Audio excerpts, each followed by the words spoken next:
Hi, I'm Jean-Éric Henault from CGS-TV Television. We're here with Jim Murphy from Pixar, who worked on a great short called Lava. So we're going to ask him some questions about his work on the movie. Hello, welcome. Thank you for having me. So first question is, where does the idea for Lava come from? The idea for Lava came from my love of Hawaii. And 25 years ago, my wife and I honeymooned on the Big Island, and ever since that trip, I've just fallen in love not only with Hawaii and Hawaiian music, but active volcanoes. Like, it was the first time I've ever seen an active volcano in person, and I just never forgot that. And then, several years ago, my wife and I were watching an episode of ER that featured a song by Israel Kamakawiwo'ole that I knew from The Wizard of Oz called Over the Rainbow. And I just never forgot that moment and how emotionally powerful that song was. And I thought, wow, what if I could combine my love of Hawaii and volcanoes and write a song? What if I could write a song that made me feel the way that song does and feature it in a short film? So that's kind of the whole inspiration, was all those little pieces. Yeah.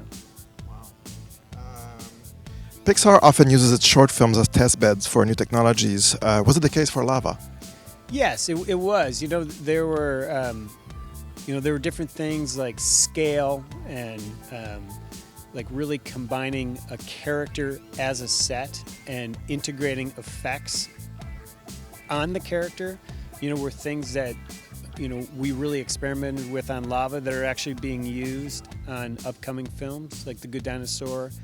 I think what we did with clouds and things like that, The Good Dinosaur has adopted and really taken it much further. We were a test bed for water and things like that Finding Dory's, been able to implement, and different things in lighting. So, yeah, there were plenty of things that we were a test bed for that the studio has been able to benefit from. Because you've done clouds before, you've done terrain before and stuff, so I guess you're always pushing for even better than you had before. Yeah, and these clouds, like for instance the cloud lay, they're actually modeled clouds, so it was really a challenge, to set dress those in effects and then, to light them properly, because the clouds are part of the costume on the character. So they're really featured. So they needed to really, have the right look and be those clouds that we all identify with as being Hawaiian or tropical, those fluffy cumulus clouds, yeah. Okay. Lava is your first credited directorial debut. Is this something you'd like to keep doing?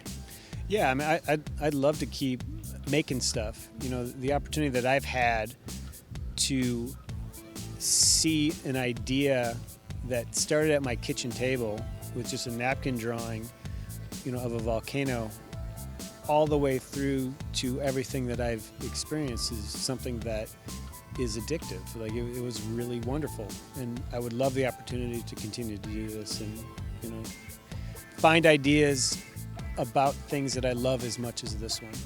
Wasn't too much pressure? It's such a roller coaster ride of emotion and pressure, and but no, it wasn't. I think the reward is worth the pressure or the unknown. I think that's the pressure. There's a phrase at Pixar, trust the process, and I think that phrase is bear down and weather the storm through the pressure, because the process will get you there. The process is trying things and putting it up and failing as many times as you can before you get to, stuff that's feeling the way you want it to. And I guess you have a good team to fall back to also if you need help, I guess. Absolutely. That's the other thing, not only to fall back to, but to listen to and embrace. And, I was really open on this film to hear people's ideas. And if people had a better idea on how to solve something, I would always say, well, let's try it. Let's try it quickly. Let's get it up there. And if it's better, I'm in.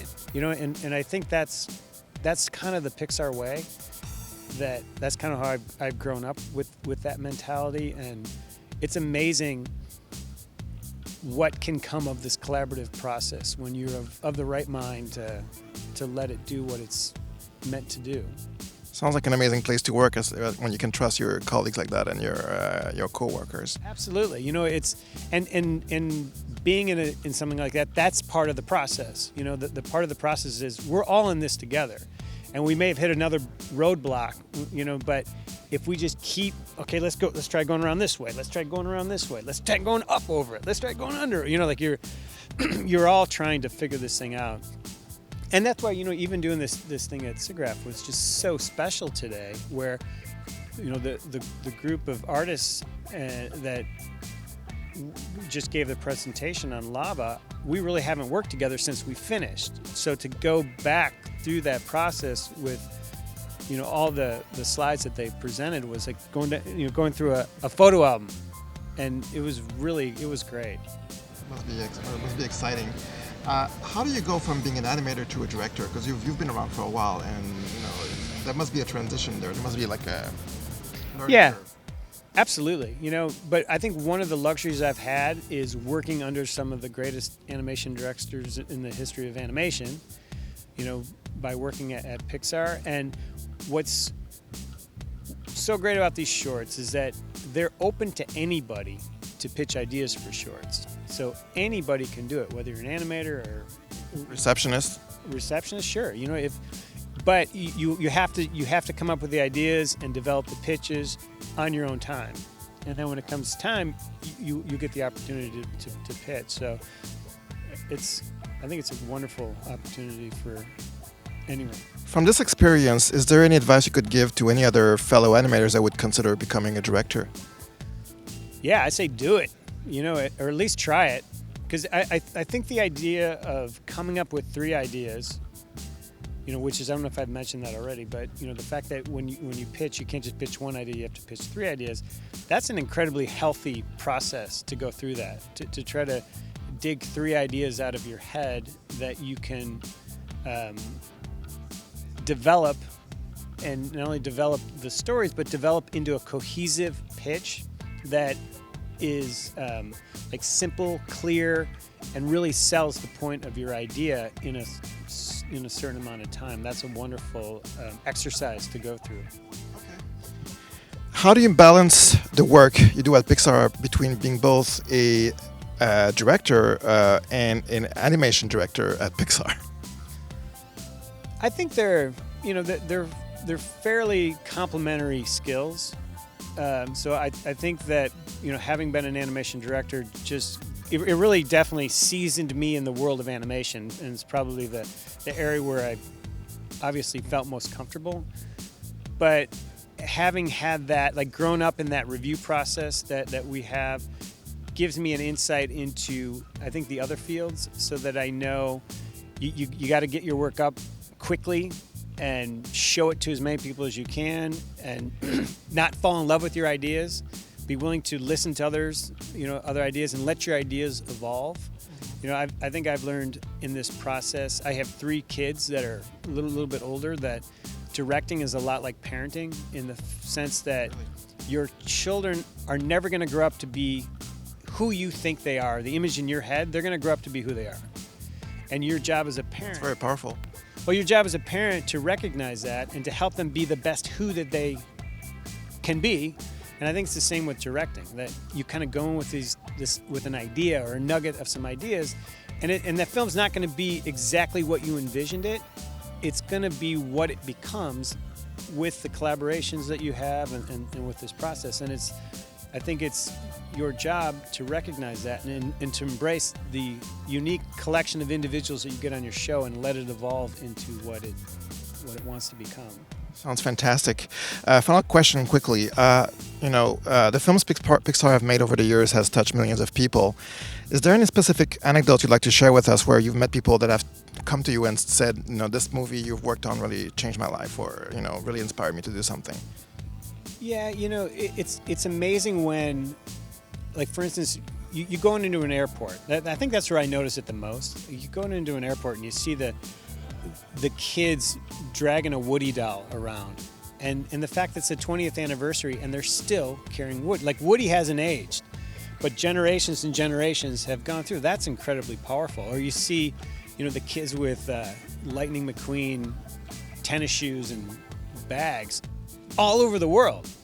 Like we just did a European holiday, and I saw them in Greece and in Spain, and it just you don't realize because you're kind of in a little vacuum, doing these things. But I think we forget the lives that the impact that we have, and taking lava out like I've been able to has really given me a firsthand look at it, and it's humbling to realize just how many human beings see these films, and what a remarkable thing that is.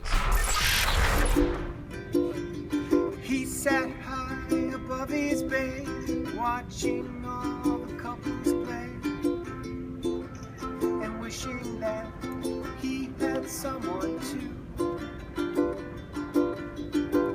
And from his lava came this song of hope that he sang out loud every day for years and years. I have a dream I hope will come true, that you're here with me and I'm here with you. Thank you very much. This is Jean-Eric Hainaut for CGS-TV.